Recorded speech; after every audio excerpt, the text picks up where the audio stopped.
Balaji recording studio Naukha बाजार Supaul. DJ Amit Tiwari, Balaji recording studio.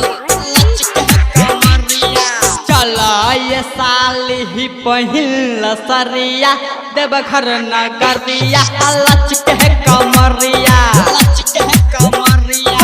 चला ये साल ही पहिल सरिया देवघर नगरिया लचके कमरिया।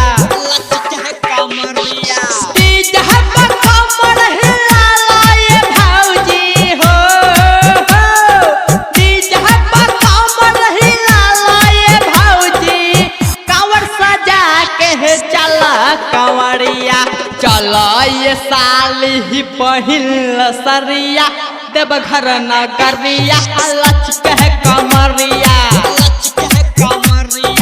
चला ये साल ही पहिल सरिया देवघर नगरिया लचके कमरिया।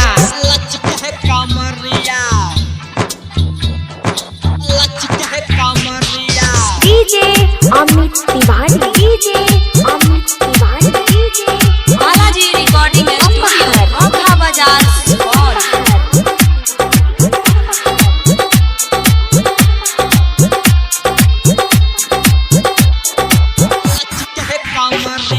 सुल्तानगंज से जलवा भराई, सुल्तानगंज से जलवा भराई। नाचत गावत सभे देवघर ले जाई। सावन महीना बहा गुंजेला जाय हो। सावन महीना बहा गुंजेला जाय। सारा शहर यौरी सारा बजरिया। चला ये साल ही पहिल सरिया देवघर नगरिया लचके कमरिया। चला ये साल ही पहिल सरिया देवघर नगरिया लचके कमरिया।